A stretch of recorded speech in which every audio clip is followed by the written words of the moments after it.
히브리서 말씀 11장 17절로 19절까지 말씀입니다. 아브라함의 믿음이라는 제목으로 오늘 주신 말씀 함께 나누기 원합니다.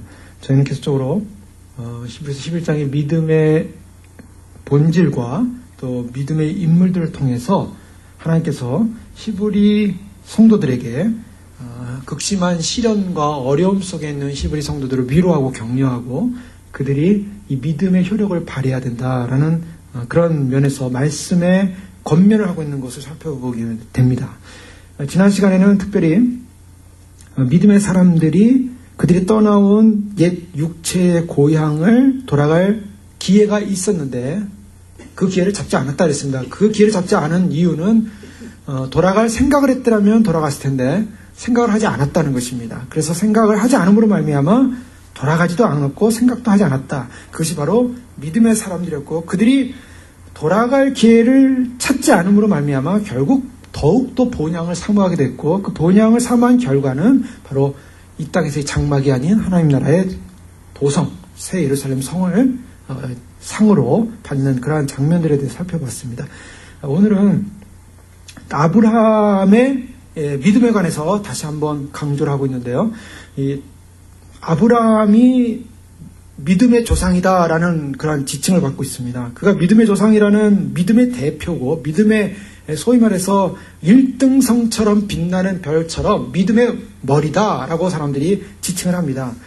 그 세 가지 이유를 들 수 있다면 첫 번째 하나님께서 부르셨을 때 갈 바를 알지 못하고 부름에 순응해서 떠났다, 본토를 떠났다라는 것이 그의 믿음의 한 중요한 시작이었습니다. 그것을 영적으로 해석하면 회심의 장면으로 보게 됩니다. 본토 친척 아비 집을 떠나, 즉 자기의 삶의 터전, 세상의 그러한 습관들, 세상의 그러한 육적인 그러한 묶임들, 세상의 영의 지배를 받던 인생이 이제 떠나서 하나님께서 부르신 부름의 상을 향하여 이제 떠나게 되는 장면, 회심의 사건이죠.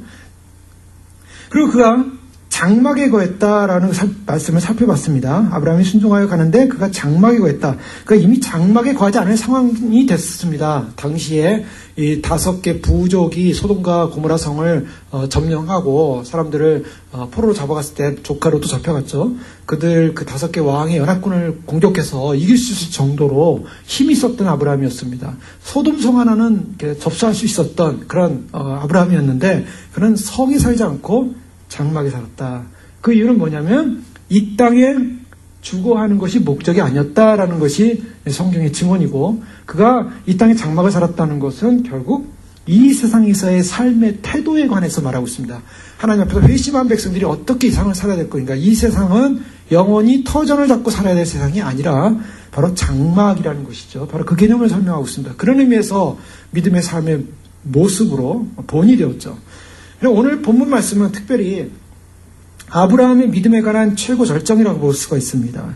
17절 말씀은 아브라함은 시험을 받을 때 믿음으로 이삭을 드렸으니 자, 이 부분에 있어서 아브라함의 믿음 가운데 최고의 절정이라고 볼 수가 있습니다. 또 한편으로는 아브라함의 삶 가운데 최고의 시련이었습니다. 그의 인생 가운데 가장 극렬한 시험은 무엇이었냐면 사실 본토 친척 아비 집을 떠나는 정도까지도 할 수 있었고 장막을 치면 사는 것까지도 할 수 있었습니다. 그런데 100세가 넘어서 그것도 기적적으로 난 아이였습니다. 그 아이를 하나님께서 주시는데 주시기 전에 하나님은 약속들을 했습니다. 무슨 약속을 했냐면 이미 창세기 17장에 보면 하나님께서 아브라함의 자손을 통해서 복을 주겠다라고 하니까 아브라함이 뭐라고 합니까? 15장에 나오죠. 나는 자식이 없기 때문에 내 종의 자녀인 엘리에셀이 있지 않습니까? 내 집에서 자란 그가 나의 상속자가 될 것입니다. 라고 얘기합니다. 그랬더니 하나님이 엘리에셀이 아니다. 내 몸에서 날짜다. 이렇게 얘기했죠. 또 이후에 이제 그가 하나님부터 약속을 받습니다. 17장에 이제 내 몸에서 아이가 날 것이다. 그랬더니 그것이 도저히 이루어질 수 없는 사건으로 해석을 했어요. 육시적으로는 도저히 아이를 가질 수 없는 상황이기 때문에 그들이 그걸 인정하지 못합니다. 그래서 웃는 사건이 벌어지죠. 그래서 하나님께서 너희가 아이를 낳을 건데 그 아이 이름을 이삭이라고 하라. 이삭의 이름은 웃음이었습니다. 두 가지 의미를 내포하고 있죠. 너희가 내 약속을 믿지 않고 무섭기 때문이다. 라는 그런 의미의 부정적 개념이고 또 한 가지는 노년에 아이를 낳을 수 없는 기적적인 사건에서 아이를 가졌기 때문에 기쁨이다라는 그런 개념에서 웃음, 이삭이라는 이름을 짓게 되는데요. 어쨌든 이삭은 누구였냐? 이삭은 아브라함을 해석하는, 아브라함이 믿음의 조상이라고 할 때 그 믿음의 조상됨이라는 그 믿음을 가진 자를 해석하는 열쇠입니다. 아브라함이 본토지파 아비집을 떠났고 또 장막을 짓고 사는 것까지는 외형적인 모습이었다고 본다면 핵심은 뭐였냐면 아브라함을 통해서 하나님이 믿음의 조상 자손을 만들겠다는 거였어요. 아브라함에게 준 약속이 뭐였냐? 그건 단지 가나안에 들어가 사는 것만 아니라 너의 자손을 통해서 자손들이 복을 받을 것이다. 그 자손들이 하늘의 별처럼 땅의 모래처럼 많을 것이다 라는 약속을 주셨다는 거죠. 아브라함을 부른 가장 핵심적인 내용은 누구를 통해서 나타나고 있냐면 이삭이라는 아들을 통해서 나타나고 있다는 것입니다. 그런 의미에서는 아브라함의 생애 가운데 이삭은 절대적입니다. 그리고 이 이삭은 단지 자신이 나이 들어서 육체적으로 난 아이이기 때문에 절대적이라는 개념이 아니라 이삭을 통해서만이 축복의 자손이 나올 수 있기 때문입니다. 그래서 갈라디아서 보면은 자손이 둘이 나오지 않습니까? 하가를 통해서 이스마엘을 낳죠. 이스마엘을 낳았을 때 그 이스마엘은 육체가 낳은 자식이었습니다. 아브라함이 하나님의 약속을 기다리다가 그것이 그 인내에서 좀 지치게 되고 그래서 결국에는 하가를 종을 통해서 아들을 낳게 되는데 그 아들은 약속의 자손이 될 수가 없었어요. 그래서 갈라디아서 4장 21절 이하의 말씀에 보면 내게 말하라 율법 아래에 있고자 하는 자들아 율법을 듣지 못하였느냐 기록된 바 아브라함에게 두 아들이 있으니 하나는 여종에게서 하나는 자유있는 여자에게서 낳다 하였으며 여종에게서는 육체를 따라 낳고 자유있는 여자에게서는 약속으로 말미암았느니라. 자, 이 여종에서 난 아이는 육체를 따라 낳았다고 말하고 있습니다. 육체적으로 낳았다는 거예요. 똑같은 자녀인데 똑같은 아들인데 육체적인 육체의 욕망이나 육체의 질서를 따라서 난 아들이고 이삭은 누구였냐? 이삭은 약속으로 말미암아 나왔다는 것입니다. 자, 이 굉장히 중요한 개념의 차이가 있는 것입니다. 그래서 이것을 신의 산과 예루살렘으로 비교하고 있습니다. 신의 산 마치 그 육체의 종, 율법의 종처럼 생각되어지는 것이 바로 하가를 통한 이스마엘의 관념에서 개념에서 갈라디아서는 해석을 하고요. 예루살렘과 같은 약속의 자녀라는 차원에서 이삭을 설명합니다. 그런 의미에서는 신약으로 와서 이삭이라는 개념은 하나님께서 아브라함을 통해서 하나님의 약속의 자녀라는 약속된 자녀라는 개념을 분명히 심어주는 증거가 뭐냐? 이삭이라는 존재입니다. 이삭은 절대적으로 굉장히 중요한 거예요. 하나님 편에서 중요하고 아브라함 편에서 중요하고. 그런데요, 오늘 17절에 하나님께서 아브라함이 뭐라고 말하냐면 이삭을 드렸다라고 말하고 있습니다. 이삭을 바치라. 창세기 22장 사건이죠. 창세기 22장 1절 이하의 말씀에 보면 하나님께서 2일 후에 아브라함을 시험하려고 그를 부르시되 아브라함 하시니 그가 이르되 내가 여기 있나이다. 여호와께서 이르시되 내 아들 내 사랑하는 독자 이삭을 데리고 모리아 땅으로 가서 내가 내게 일러준 한 산 거기서 그를 번제로 드리라. 야, 이것은 아브라함 인생에서 너무나 치명적인 시험이었다라는 것입니다. 너무나 치명적인 시험이었어요. 자, 우리가 이 땅을 살면서 믿음 생활을 시작을 했습니다. 자, 믿음 생활을 시작하는 것도 대단한 결정이고 놀라운 사건입니다. 예수님을 알지 못하고 예수님을 제대로 알지 못한 사람이 예수님을 바로 봤을 때 인생에 혁명이 일어나죠. 변화가 일어나죠. 기쁨이 일어납니다. 세상이 바뀝니다. 자기 인생이 바뀝니다. 인생관이 바뀝니다. 세상에 속했던 모든 세상의 굴레들이 다 떨어져 나가고 그 세상의 굴레들이 떨어져 나간 것이 무엇이면 자유가 오기 시작합니다. 기쁨이 오기 시작합니다. 소망이 생깁니다. 즐거움이 생깁니다. 그리고 완전히 인생이 변화가 일어나는 것을 경험하게 돼요. 회심하게 되면. 그래서 이 땅의 삶이 어떤 삶입니까? 회심하는 자의 삶은 장막과 같이 나그네 같은 삶을 인생을 살게 되는데 문제는 거기에 있지 않고 믿음의 조상들의 모습을 통해서 오늘 히브리 기자가 바로 이 아브라함의 믿음 사건 가운데 가장 결정적인 이삭을 드린 사건을 언급하고 있다는 것입니다. 우리의 믿음의 여정 가운데 하나님이 어느 날 너의 이삭을 바치라 라고 명령하실 때가 있을 수 있다는 것입니다. 이것은 회피할 수 있는 문제가 아닙니다. 굉장히 어려운 문제입니다.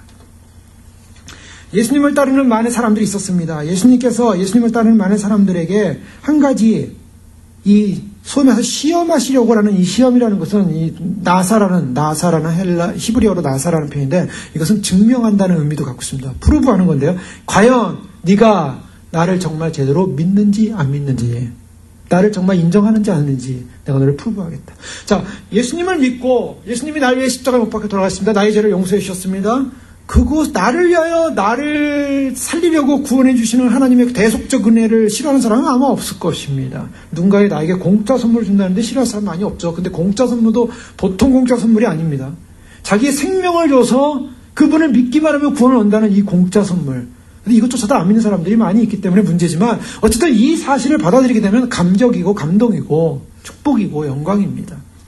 그런데 문제는 그것을 받아들이고 난 다음에 신자들의 삶이 그렇게 모든 것을 주신 하나님이 나에게 더 좋은 것 주시지 않겠느냐. 그래서 예수님의 목숨 위에 세상에 잘 먹고 잘 살고 세상에서 안정되고 세상에서 참 명예 얻고 세상에서 참 인정받는 한평생의 그러한 보장된 삶을 요청한다는 거죠. 예수 그리스도 외에. 그러나 예수님은 우리에게 무엇을 보장하셨냐면 바로 이 땅에서 잘 먹고 잘 살고 이 땅에서 뭔가를 더하는 것이 아니라 바로 예수 그리스도 그분으로 만족하라고 하신 것입니다. 그분의 목숨 외에는 더 이상 비교할 가치 있는 게 이상에 아무것도 없기 때문에. 그런데 거꾸로가 됐다는 거예요.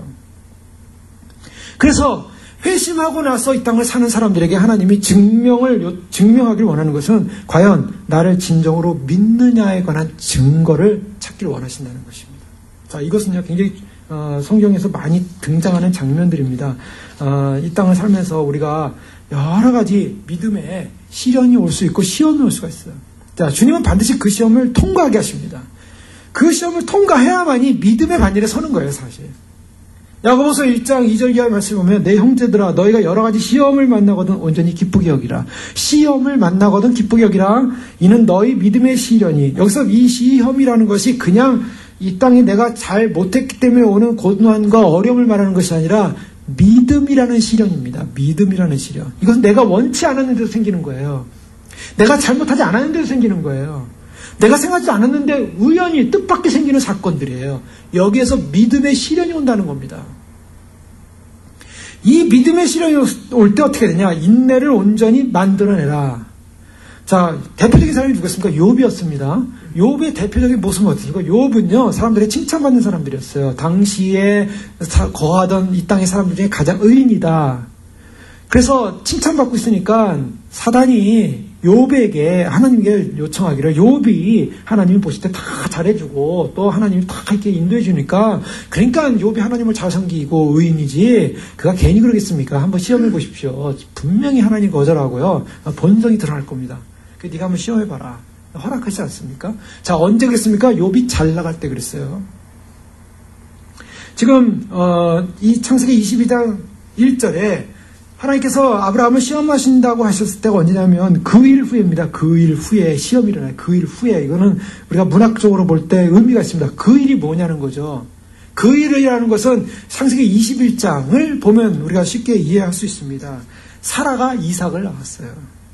드디어 약속하신 그 자손을 낳았어요. 100세 됐을 때 아이를 낳은 거예요. 그러니 얼마나 기쁩니까? 그 아들이 이삭이 난 지 8일 만에 그 하나님의 명령대로 할례를 행하고 그 다음에 그 아브라함이 나이 100세였고 사라가 이르되 하나님이 나를 웃게 하시니 듣는 자가 다 함께 웃으리로다 라고 하면서 내가 노경에 내가 아들을 낳았도다.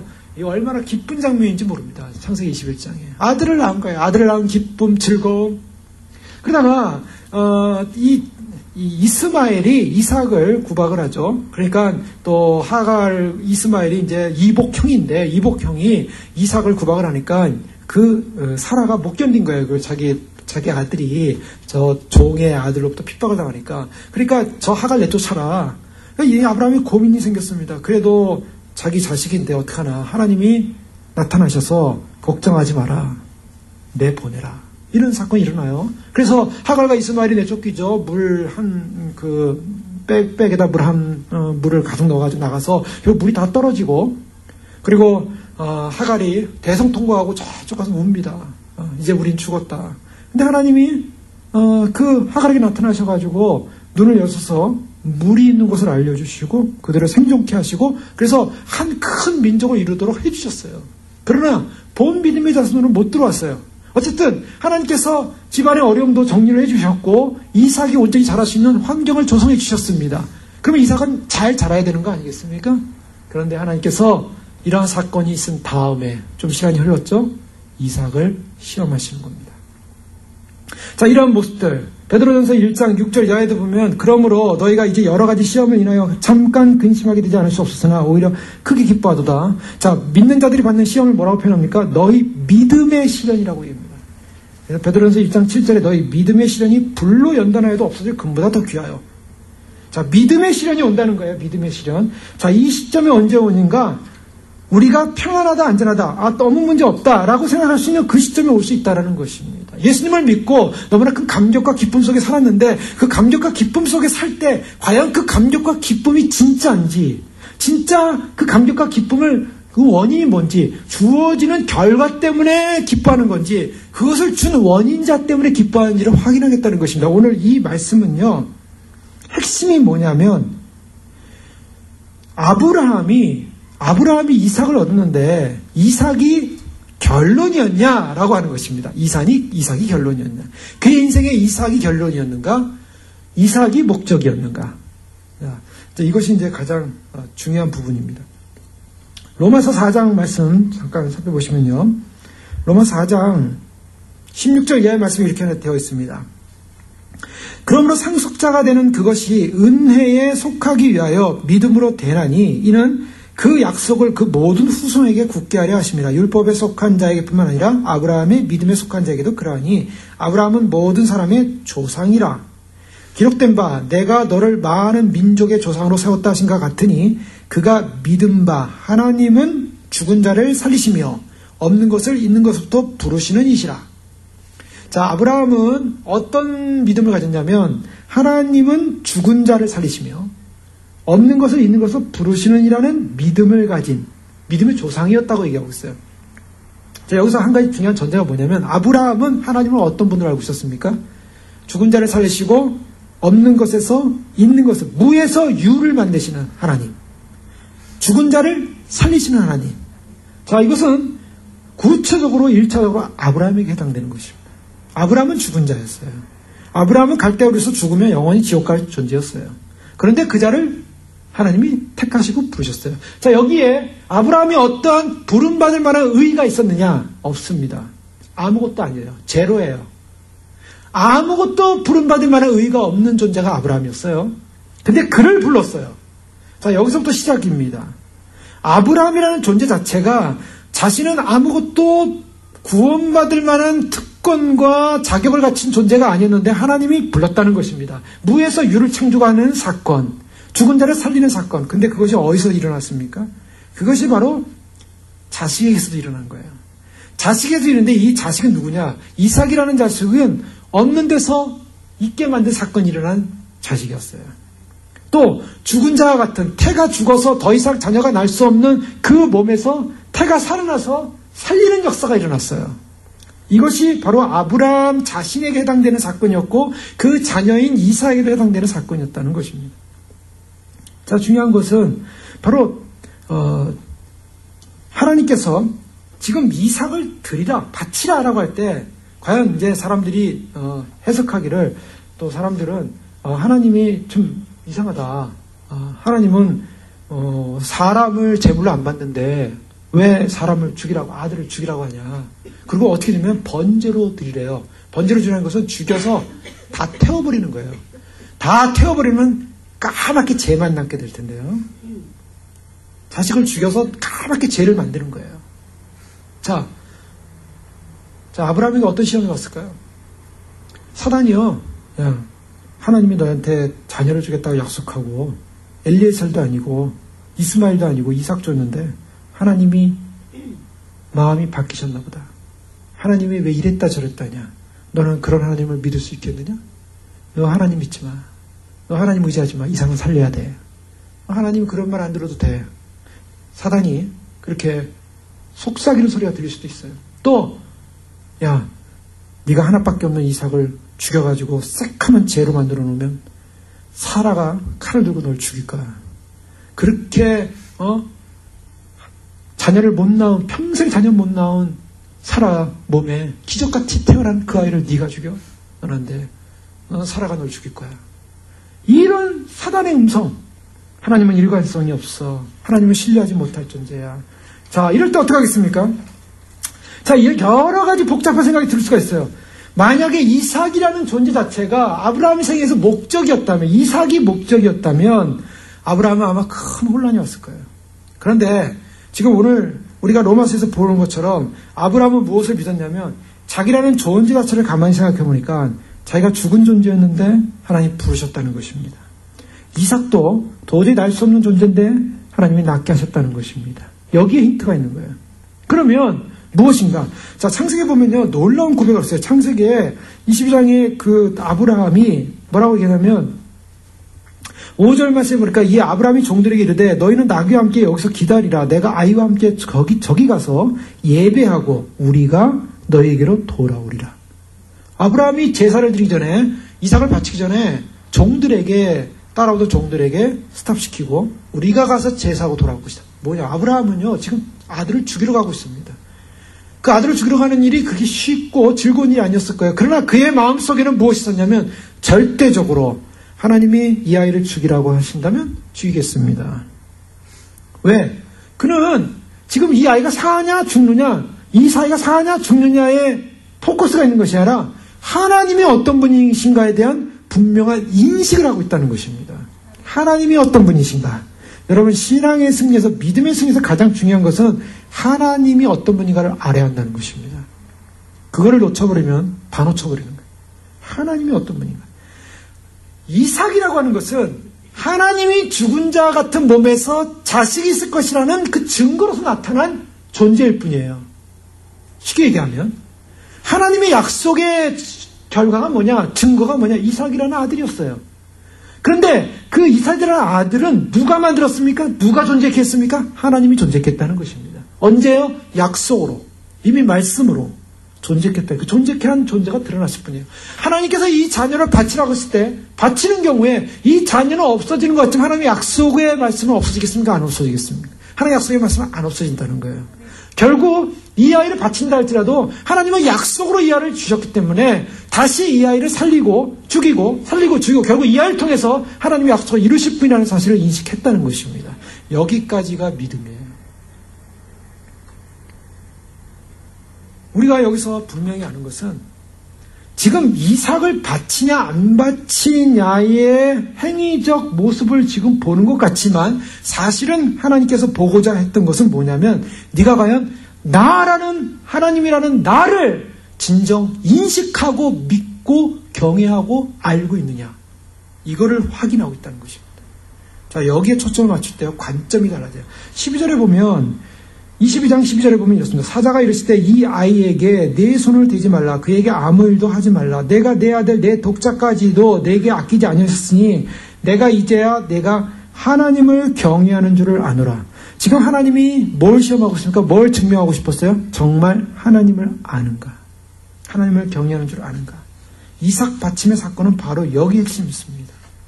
그래서 아브라함은 지금 이삭을 보는 것이 아니라 하나님의 말씀의 권위 앞에 그는 제사를 드리는 것에 초점을 맞추고 있다는 거예요. 하나님이 그것을 명령하셨기 때문에. 자, 하나님의 법은 우리가 사람들이 하는 율법의 위에 있습니다. 율법을 창조하신 분이 하나님이 그 위에 계신 분, 그 권위를 갖고 있어요. 하나님께서 우상을 만들지 말라 했는데 모세를 통해서 광야에서 노뱀을 만들어서 그것을 바라보라 하겠어요. 사람들이 왜 노뱀이라는 뱀 형상을 바라보게 하신 하나님이 왜 뱀인가? 왜 뱀의 형상인가? 참 이상하지 않습니까? 근데 그것을 바라보게 하셨단 말이에요. 그걸 바라보는 자는 낫는다 그랬어요. 자, 노뱀을 만들어서 이것은 무엇이냐면 그리스도가 십자가를 통해서 사단을 멸하시고 결국 구원과 승리를 주실 것이라는 어떤 상징적 개념에서의 한 사건이었는데요. 하나님은 우리가 생각하는 것보다 하나님의 명령과 하나님의 말씀의 권위는 높고 뛰어나다는 것입니다.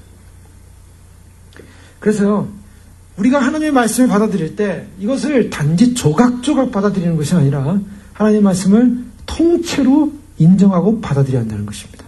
많은 사람들이 하나님의 말씀을 내가 좋아하는 말씀, 내가 원하는 말씀을 취하고 내가 원치 않는 말씀을 취하지 않는 것이 아니라 하나님의 말씀을 통전적으로 받아들여야 한다는 거예요. 성경은 전체적으로 받아들여야 됩니다. 그래서 그리스도의 죄에 대한 죽으심, 그리고 부활하심, 그리고 승천하심, 그리고 다시 오심, 영원히 통치하심, 이 모든 것이 그리스도의 구속의 은혜 가운데 들어가 있는 것입니다. 그래서 그 전체를 바라봐야 되는데요. 이사야 55장 7절에 악인은 그 길을, 불의한 자는 그 생각을 버리고 여호와께로 돌아오라. 여호와께로 돌아오라. 그리하면 그가 긍휼히 여기시리라. 우리 하나님께로 나오라. 그가 널리 용서하시리라. 중요한 것은 뭐냐면 악인은 그 길, 불의한 자는 그 생각을 버리고 하나님께로 돌아오라는 것입니다. 하나님에 대한 인식, 하나님을 통째로 인정하고 받아들일 수 있는 그 믿음으로 돌아오라는 것이죠. 디도서 2장 12절에도 우리를 양육하시되 경건치 않은 것과 이상 정욕을 다 버리고 근신함과 의로움과 경건함으로 이 세상에 살아라. 이 세상에 살고 우리의 모든 마음과 생각이 참으로 하나님의 말씀 앞에 잠잠해지고 하나님의 말씀 앞에 견고해지고 하나님의 충분성을 느낄 때 우리에게 이러한 시험이 올 때 의심과 두려움이 사라지게 되는 것입니다. 자, 지금 아브라함은 의심하고 두려움으로 지금 이 길을 걷는 것이 아니라 그런 것을 인정하고 받아들였어요. 자, 인정하고 받아들이니까 어떤 역사가 일어납니까? 이삭을 다시 돌려받게 됩니다. 이삭을 돌려받아요. 자, 이삭은 하나님의 약속의 결과물이었어요. 그 결과물 내놔라. 여러분, 우리 인생 가운데 어떤 사람들 그래요. 내가 하나님을 잘 믿어줬더니 믿어준 결과물이 뭐냐? 예를 들면 자식이 대학에 붙는 거예요. 아니면 내가 세상에 성공해야만 하는 겁니다. 그래서 이름이 나야 되는 것입니다. 내 사업이 굉장히 세상적으로 굉장히 사람들이 존경만한 뭐가 돼야 되는. 예를 들면은 사람들이 이 땅 가운데 세속적 구조를 가지고 머릿속에 내가 하나님을 잘 믿어줬더니 나타나야 될 증거물이 뭐냐라고 할 때 오늘날 많은 현대 교인들의 문제는 세속적 가치관이라는 거예요. 이 땅에서 눈에 보이는 내가 손에 잡을 수 있는 어떤 열매들이 증거라고 생각할 수 있다는 거예요. 하나님은 그거는 하나님을 믿을 때 따라올 수가 있다는 것입니다. 증거물로 따라올 수 있는 것이 그것이 목적이 아니라는 게 하나님을 바라봐야 한다는 것이죠. 그래서 하나님은요, 때로 그것을 바쳐라. 그것을 포기해라. 이렇게 말씀하실 수 있다는 거예요. 근데 그것을 말씀하실 때 어떻게 해야 됩니까? 포기하고 바치면요, 하나님이 도로 주세요. 근데 그거를 포기하지 못 바치냐, 그게 목적이라는 것입니다. 그게 하나님의 테스트 방법이에요. 가장 신약 성경에 나오는 대표적인 사람이 예수님 찾아온 부자 청년이었어요. 참 예수님께 와서 어떻게 하면 영생을 얻을 수 있습니까? 설아 선생님, 예수님이 너무 사랑하고 너무 기뻐했다 그러잖아요. 그런데 율법을 지키라. 내가 율법을 다 지켰습니다. 야, 너 참 대단하다. 예수님이 사랑스러워하셨대요. 근데 젊은 관우로 보여주고 어떤 사람들은 사내들인 공의회원으로 보기도 해요. 그 어떤 청년인지 모르겠어요. 어떤 부자 청년인데요. 젊은 사람이에요. 그러니까 성공한 사람이고 가문적으로도 돈이 많았던 집안인지 모르겠어요. 어쨌든 종교적이었고 선했고 도덕적이었고 율법적이었고 남들이 볼 때 인정받을 만한 사람이었어요. 그런데 주님께서 한 가지 내게 부족한 것이 있다. 이제 그것을 짚는 거예요. 그게 뭐냐면 바로 이삭이었죠. 그 사람에게 있는 이삭. 내가 하나님을 믿고 따르기 때문에 얻어진 결과물. 이거는 약속의 증표예요. 이 증표가 뭡니까? 바로 그 사람에게서는 그 문제였어요. 네가 가진 것을 가난한 이에게 나눠주고 그리고 나를 따르라 그랬어요. 그랬더니 그 사람이 이삭을 포기할 수 없었던 거죠. 어떻게 합니까? 그 하나님의 시험 앞에 그는 실패를 하게 돼요. 실패하는 거 어떻게 합니까? 주님을 바라보고 나를 따랐을 때 영생을 얻는 방법이 뭡니까? 율법 다 지키는 거였습니다. 예수님이 하신 말씀은 뭐예요? 영생 얻는 거는 네가 이 땅에서 무엇인가 많이 해서 얻은 증거물을 가지고 있는 게 영생 얻는 게 아니다. 나를 따라야 된다. 예수님을 따라야 된다. 하나님을 따라야 되는 것이 영생이다라고 알려주는 거예요. 목적은 거기 있었어요. 나를 따르는 것이 영생이지 네가 가지고 있는 증거물을 가지고 내가 이렇게 많은 증거물을 갖고 하나님이 나를 이렇게 복 주셨으니 나는 영생 얻은 백성이다를 자위하지 말라는 거예요. 그거를 놓고 나를 따르라 이랬는데 따라야 될 영생은 보지 못한 거예요. 자, 이것이 핵심입니다. 마가복음 10장 29절 30절에 예수께서 가라사대 내가 진실로 너에게 이르노니 나와 및 복음을 위하여 집이나 형제나 자매나 어미나 아비나 자식이나 전토를 벌인 자는 금세에 있어 집과 형제와 자매와 모친과 자식과 전토를 100배나 받되 핍박을 겸하여 받고 내세의 영생을 받지 못할 자가 없느니라. 자, 무슨 말씀이냐면 주님을 따를 때, 진실로 주님을 따를 때 나와 복음을 위하여 진정으로 하나님께서 정말 예수 그리스도와 하나님 나라를 바라볼 수 있다면, 그것이 영생이라고 믿는다면 너가 가지고 있는 증거물, 그 증거물, 복된 증거물이라는 것 버릴 수 있다면 어떻게 하겠는가? 주님이요, 이삭을 포기할 때, 자, 아브라함이 이삭을 포기하기로 결정합니다. 그리고 결정하기로, 죽이기로 결정했어요. 그래서 아침 일찍 일어나 뭐 즐거운 일 있다고 아침부터 일찍 일어나가지고 짐을 싸가지고 3일길을 걸어갑니까? 하나님께서 진짜 모리아산에 가서 죽이려고 하는 거예요. 죽으러 가는 거예요, 아들을. 즐거운 일 아니죠. 근데 그냥 하나님을 신뢰하는 거예요. 그리고 이 제사를 잘 드려야 된다. 이 예배를 잘 드려야 된다. 여기에 그게 관심이 있었어요. 그래서 아무 생각 없이 뭐 이삭이 다 있는데 제사 드릴 재물은 어디 있습니까? 하나님이 준비하실 것이다. 이렇게 말씀하시고요. 그 다음에 가가지고 이삭을 꽁꽁 묶습니다. 그리고 칼을 꺼내가지고 그냥 아무리 얘기도 하잖아요. 이삭을 그냥 내리쳐 죽이려고 하고 칼을 딱 드는 순간에 하나님이 아브라함아 스톱시켰어요. 자, 주님이 무엇을 말하고 있냐면 우리에게 하나님께서 우리의 시험, 우리의 믿음을 보실 때 어디까지 보시는가? 과연 우리가 이 땅 가운데 하나님이 나에게 약속한 믿음의 증표로서 주어졌던 모든 인생의 상황들이 어떤 것이든, 그것이 무엇이든, 어떤 종류든 주님이 프루브하는 시간이 온다는 거예요. 한나는요, 아이가 없었잖아요. 그래가지고 맨날 울면서 기도하지 않았습니까? 엘리 제사장이 막 술 취했냐 막 그랬죠. 그럼에도 불구하고 그의 답답한 마음을 막 하나님께 토로했어요. 하나님이 그 음성을 들으시고 그 기도를 주시고 아이를 주셨죠. 사무엘 태어나자마자 하나님께 드렸습니다. 그래서 사무엘상 2장 18절에 보면 사무엘이 어렸을 때 세마포 에봇을 입고 여호와 앞에 섬겼더라. 그 어미가 매년제를 드리러 그 남편과 함께 올라갈 때마다 작은 겉옷을 지어다가 그에게 주었다. 자, 정말 하나님 앞에 하나님 내게 자녀가 생기면, 아들이 생기면 하나님께 드리겠습니다. 이게 한나의 소원이었어요, 그냥. 근데 정말 그렇게 했어요. 그때 어떤 결과가 일어났습니까? 자, 재밌는 것은요, 그의 엘리가 엘가나와 그 아내를 축복합니다. 대제사장이 사무엘을 여호와의 전에 바친 그 믿음을 보시고 축복해요. 축복하니까 하나님께서 엘리의 축복을 하나님께서 기억하시고 21절에 보면 여호와께서 한나를 권고하사 그로 잉태하여 세 아들과 두 딸을 낳게 하셨고 아이 사무엘은 여호와 앞에서 자라니라. 이게 참 재밌는 비교예요. 사무엘을 하나님께 드려서 여호와 앞에서 대제사장과 함께 성전에서 자라는데 바로 한나와 엘가나에게 세 아들 두 딸을 주신 거예요. 하나님이 한 아들로 끝낸 것이 아니라 자녀를 주셨다는 거예요. 물론 이 자녀 개념은 구약적 개념입니다. 구약적 개념에서 자녀는 하나의 축복의 하나의 상징이었고, 그래서 하나님께서 태를 열지 못한 것은 마치 저주받은 것처럼 여인들에게 아주 치명적이었지 않습니까?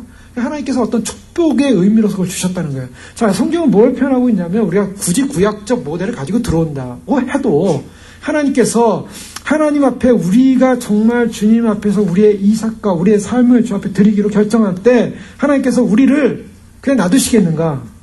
자, 그것이 어떤 물질적 개념으로 보상이 온다든가 어떤 상징적 개념으로 보상이나 이 보상을 우리가 바라고 하자는 게 아니라 정말 하나님께서 마태복음 6장에 말씀하신 대로 뭐라 말씀하십니까? 오늘 있다가 내일 아궁이에 던져지는 들풀도 하나님이 이렇게 입히시거든 하물며 너희일까보다 믿음이 적은 자들아. 주님이 하신 말씀이에요. 너희는 지금 뭐를 바라보고 있냐는 거예요. 뭐를? 자, 많은 사람들이 이 땅을 살면서 시험에 들고 문제에 생기는 문제의 근원이 뭡니까? 하나님을 못 만난 거예요. 많은 사람들이 교회 다니고요. 수십 년을 교회 다녔다고 하고요. 교회 생활했어도 하나님을 못 만났을 때는요. 하나님을 못 만나니까 하나님이 나를 없는 데서 있게 하시고 죽은 자에서 부르시고 하나님이 나의 전존재적 가치라는 주인 되심을 못 만나니까 결국 어떻게 합니까? 결국 염려, 걱정, 두려움 해결 안 되는 거죠. 자, 주님은 우리에게 지금 아브라함에게 이삭을 드리라, 번제로 드리라, 드리는 것을 완전히 주 앞에 죽여서 드리는 거죠. 그러나 죽지 않았지만 이삭을 하나님이 받으셨습니다. 그래서 이삭을 받았다라고 성경은 말하고 있어요. 그런 약속들을 받은 자로되 그 외아들을 드렸느니라. 외아들을 드렸느니라. 그에게 이미 말씀하시기를 내 자손이라 칭할 자는 이삭으로 말미암음이라 하셨으니 바로 이게 이제 포인트예요. 내 자손으로 약속을 받았는데 자손이라 칭할 자는 이삭이라는 이야기를 받았는데 19절에 보니까 그가 하나님이 능히 이삭을 죽은 자 가운데 다시 살릴 줄로 생각한지라 비유컨대 그를 죽은 자 가운데서도 도로 받은 것이니라. 우리 하나님께서 죽은 자 가운데서 다시 살리시는 하나님, 물론 아브라함에 있어서 그 믿음이 절대적으로 충만했을까? 절대적으로 충만했을까? 자, 인간적으로 많은 어려움과 갈등도 있었을 것이라 우리가 추정할 수 있지만, 그러나 분명한 것은 그는 하나님 그분을 바라봤다는 것이에요. 하나님 그분을 바라보니까 죽은 자를 살리실 분 믿습니까? 우리의 생애와 삶의 인생의 문제와 인생의 모든 것에서 우리가 이 땅에 속해 있는 우리를 살리실 분은 하나님이십니다. 뭐 내가 내 노력으로 내가 살아갈 수도 없고요. 내가 내 능력으로 내가 나를 지상에서 1m 이상 부양시킬 수도 없어요. 하나님 우리를 살리시고 하나님밖에 나를 살릴 분은 없습니다. 하나님만이 나의 해결이고 하나님만이 나의 모든 것입니다. 그것을 붙잡으라는 거예요. 그래서 로마 4장 20절에 보면 믿음이 없어 하나님의 약속을 의심하지 않고 믿음으로 견고해져서 하나님께 영광을 돌리며 약속하신 그것을 또한 능히 이루실 줄을 확신하였으니 그러므로 그것이 그에게 의로 여겨졌느니라. 그에게 의로 여겨졌다 기록된 것은 아브라함만 위한 것이 아니요 로마서 4장 24절입니다. 의로 여기심을 받을 우리도 위함이니 곧 예수 우리 주를 죽은 자 가운데서 다시 살리신 이를 믿는 자니라. 자, 의로 여김을 받은데 어떤 사람을 의로 여기느냐? 예수 우리 주님을 죽은 자 가운데서 살리신 이 예수님이 죽은 자 가운데서 살아나셨다. 25절에 보면 예수는 우리가 범죄한 것 때문에 내어줌이 되고 또한 우리를 의롭다 하시가요 살아나셨느니라. 자, 예수님의 살아나심, 예수님의 부활, 예수님이 살아나셨다는 것, 여러분 이 사실 다시 한번 생각해 보면요 놀랍고 경이스러운 사건입니다. 예수님이 살아나셨어요. 예수님이 살아나셔서 돌아가셨죠? 살아나셨습니다. 이 땅에 죽었다가 다시 살아나셔서 다시 몸을 회복하시고 다시 말씀하시고 다시 음식을 드시고 그리고 성령을 약속하시고 올라가셨어요. 하나님 보호자 옆에 지금 계십니다. 그 주님이 지금도 살아계시고 살아서 운행하시고 주관하시고 우리와 교제하시고 성령 안에서 그러시다가 물론 우리가 요한복음 10장에 보면 우리 안에 계시고 우리가 주님 안에 있고 이러한 연결된 연합됨이 있다가 주님이 다시 오십니다.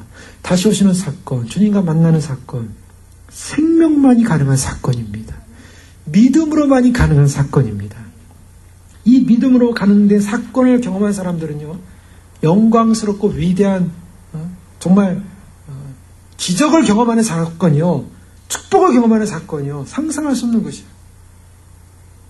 우리가 그 생각할 때 하나님 주님을 우리가 알고 있다는 사실, 주님이 우리 안에 계시다는 사실, 예수님의 부활하심으로 말미암아 나도 우리도 부활할 뿐만 아니라 부활의 주님이 다시 오실 때, 부활하신 주님이 다시 오실 때 우리도 부활체로 변화되어서 부활하신 주님을 연합으로 만나게 될 줄로 믿습니다. 그것이 우리에게 이상 어떤 것과 비교할 수 있는 영광이에요. 어떠한 삶의 우리의 증거물, 하나님의 약속의 증거물, 그 증거물일 뿐이에요. 진짜 그 증거물을 주신 그분이 누구신가? 하나님이시고 하나님 아버지는 예수님을 죽은 자가 다 살리셨고 우리도 다 사는 거고 그 영광스러운 믿음이 우리 안에 분명할 때 우리의 삶은 승리하게 될 줄로 믿습니다. 아브라함은 결국 몇 가지 결실을 얻게 돼요. 그 믿음 때문에. 뭐냐면 이삭을 다시 되찾는 사건을 우리가 경험했다 그랬죠. 또 한 가지는 하나님의 인정을 받습니다. 네가 정말 하나님의 경외함을 내가 알겠다.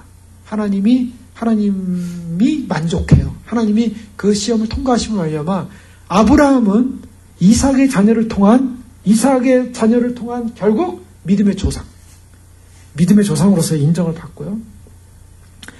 아브라함에 있어서 그리스도에 대한 명확한 관점을 갖게 됩니다. 자, 이삭을 바치는 사건을 통해서 앞으로 죽은 자 가운데서 다시 살아나실 그리스도를 봐, 하나님의 아들을 보게 돼요. 그것이 갈라디아 3장 16절 유명한 말씀 아닙니까? 갈라디아 3장 16절에 분명히 갈라디아서는 이삭의 자손이 누구냐, 아브라함의 자손이 누구냐는 거예요. 내 자손이 저렇게 많을 것이다. 그런데 그 내 자손이 저렇게 많을 것이라는 내 자손은요, 단수로 쓰여져 있다는 게 비밀입니다. 갈라디아 3장 16절 너무나 많이 제가 언급했죠. 이 약속들은 아브라함과 그 자손에게 말씀하신 것인데 여럿을 가리켜 그 자손들이라 하지 아니하시고 오직 한 사람을 가리켜 내 자손이라 하였으니 곧 그리스도라. 아브라함과 그 자손이라고 말씀하셨는데 그 자손이 누구냐? 그 자손들이 아니라 그 자손, 아브라함과 그 자손, 예수 그리스도라는 거예요. 그래서 예수님은 아브라함은 나의 때 볼 것을 보고 기뻐하고 즐거워했느냐. 아브라함이 본 자손은 누구냐면 그리스도였다는 거예요. 엄청난 사건이다. 이삭을 바치는 걸 통해서 하나님께서 눈을 여시는 거예요. 계시의 눈을 여시는 것입니다. 그래서 앞으로 올 구속주, 하나님의 아들이 이 땅에서 죽었다가 사심으로 말미암아 주어진 구속주를 보게 하신 거고요. 그러므로 말미암아 하나님의 이름을 얻게 하시죠. 창세기 22장 14절에 여호와 이레라. 그 다음에 결국 어떻게 합니까? 그 하나님의 축복은 창세기 22장 말씀에 보면 16절에 또 이렇게 17절에 이렇게 말씀합니다. 내가 내게 큰 복을 주고 내 씨가 크게 번성하여 하늘의 별과 같고 바닷가의 모래와 같게 하리니 내 씨가 내 자손이 그 대적의 문을 취하리라. 그 대적의 성문을 취하리라. 대적의 문을 취하라라는 책 누가 쓴 것이 있죠? 바로 여기서는 대적의 성문을 취하리라. 그 대적이 누굽니까? 칼빈은요, 이 대적을 바로 사단으로 보고 있어요. 사단의 문을 취하리라. 사단이 문을 열고요, 지옥으로 다 끌고 가는 그런 상황에서 바로 그 자손이, 아브라함의 자손이 그리스도가 오셔서 결국 그 사단의 그 문을 닫아버리고 예수 그리스도를 통해서 영원한 생명의 문을 여시는 놀라운 사건을 일으키신 것입니다. 무덤 문이 열리고요. 문들아 너희 머리를 들자다. 영원한 문들아 들자다. 그리스도가 여시는 문, 대적의 문을 취하신 분. 여러분, 이 믿음이 어떤 역사를 일으켰습니까? 이 믿음은요, 결국에는 하나님에 대한 계시의 문을 여시고 그리스도를 보게 하고 결국 사단을 정복하는, 사단의 문을 취하는 그런 영적인 축복을 얻게 되는 줄 믿습니다. 참으로 주님께서 우리에게 정말 이 시대 가운데 우리에게 여전히 필요한 것은 믿음의 견고한 확신이요, 참으로 믿음으로 말미암아 이 땅을 이기라고, 마지막까지 이기라고 우리에게 주시는 권고의 말씀인 줄 믿습니다. 주님께서 우리에게 아브라함이 시험을 받을 때 이삭을 드렸던 그 믿음, 그 믿음은 하나님에 대한 분명한 확신이었습니다. 여러분, 우리가 하나님에 대한 분명한 확신, 하나님을 하나님으로 인정하고 나를 나되게 하시고 나를 살게 하시고 나를 구원하신 하나님, 그 하나님을 놓치지 않을 때, 그 하나님을 바라볼 때 우리에게 주님께서 눈을 여시고 그 믿음의 눈을 통해서 그리스도를 보게 하시고 대적의 문을 취하신 그리스도를 통해서 주님 영광 가운데 오실 때 우리의 이 믿음의 증거는 그리스도입니다. 그리스도를 다시 얻게 하실 줄로 믿습니다. 어둠은 우리지만 주님 오시는 영광의 날, 바로 주님을 다시 주님과 함께 그 영광스러운 사단을 정복하신 주님과 함께 주님의 영광스러운 나라에서 승리하는 믿음의 산 증인 되시길 주님으로 축원합니다. 기도하겠습니다. 이상 기도할 때 그렇습니다. 우리를 부르신 주님 앞에 대적의 문을 취하시는 그런 놀라운 은혜와 축복을 주신 하나님, 참으로 아브라함이 그가 믿음의 시험을 받을 때 결코 그 시험에서 시험으로 여기지 않았습니다. 아브라함은 그 시험이 참으로 하나님을 바라보는 믿음으로 고백을 했고 믿음으로 행동을 했고 믿음으로 결정했습니다. 우리에게 있는 모든 상황들, 주님이 우리에게 그것을 증명하시고자 할 때 우리는 그것이 주님 정말 시험 받았습니다가 아니라 나는 시험 중에 있습니다, 나는 시험에 빠졌습니다가 아니라 주님 나의 믿음을 주님께 보여드리고 고백합니다. 믿음의 시련, 이것은 인내를 통하여서 반드시 아름답게 거룩한 아름다운 십자가로서 저 앞에 드려지는 것인 줄 믿습니다. 예수님도 바로 그 믿음의 시련을 겪으셨습니다. 그 십자가였습니다. 예수님도 십자가에서 끝까지 참으셨습니다. 끝까지 참으셨습니다. 십자가를 내려올 수도 있었지만, 그리고 12영도 더 되는 천사들을 보내서 예루살렘 전체를 다 정복할 수도 있었지만, 그러나 주님은 끝까지 아버지의 뜻에 순종하셨습니다. 그러나 그 십자가는 영광이요, 그 십자가는 영광이 되어 구원이 되어 온 민족과 열방과 구속받은 백성들의 찬송과 찬양과 죽임을 당하신 어린 양이 지혜와 힘과 부와 능력과 영원히 통치하시는 바로 우리 하나님이십니다. 세세 무궁토록 찬양과 영광을 받아 합당하신 이유이십니다. 그 영광이 되었습니다. 우리는 잠시 잠깐 이 땅에 있습니다. 살아도 주님이 안 오셔도 우리는 잠시일 것입니다. 그러나 이제 우리는 주님 오시는 시간이 눈앞에 와 있고, 주님이 마지막 커튼을 거두시기 전에 주님께서 주신 마지막 기회, 주님이 지금 안타까워하시는 것은 내가 나의 신부들을 빨리 데리러 가야 되는데 저들이 아직까지, 교회들이 아직까지 회개하지 않고, 아직까지 주님을 갈망하지 않고, 주님이 목적이 되지 않고, 하나님을 찾지 못하고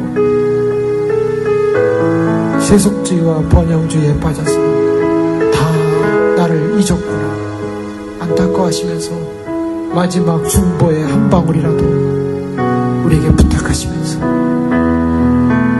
또한 우리에게 부탁하시는 것은 많은 자들이 환난에 넘기는데 그들이 그곳에서 끝까지 견딜 수 있고 믿음을 지킬 수 있도록 기도하라.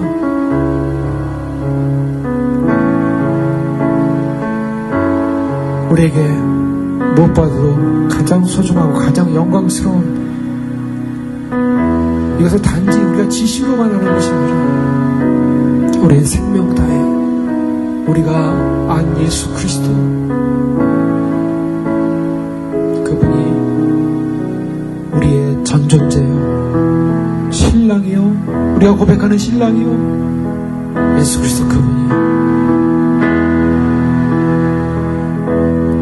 우리에게 다시 오실 바로 전능자요, 전능자가 이 땅에 계시다가 사라지셔서 다시 오르셨다가 다시 이제 오십니다. 이 소망을 가진 자는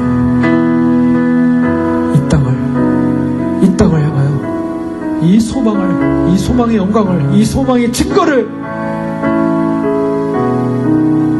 외칠 수밖에 없고 드릴 수밖에 없고 자랑할 수밖에 없고, 우리에게 지금 시간이 없습니다. 주여, 우리가 그 믿음을 가지고 분명한 확신과 분명한 담대함과 두렵지 않은 삶에 주님과 함께하는 기쁨의 소망으로 우리의 믿음 가운데 믿음의 확증을 가지고 승리케 하여 주시옵소서. 주님 오실 때까지 이 기쁨의 감격을 놓치지 않고 마지막까지 승리케 하시고 중복케 하옵소서. 이제 기도하겠습니다. 아버지 하나님 감사합니다. 저희를 아버지 하나님 이끌어주시고 인도하시고 주의 말씀해 주실 진리 가운데 우리 인도하신 주님, 생명의 주님, 말씀의 주님, 진리의 주님, 아버지 하나님 우리 인도해 주셔서 감사합니다. 놓치지 않을 것입니다. 빼앗기지 않을 것입니다. 아버지 하나님, 주님께서 우리를 마지막 순간까지 보시고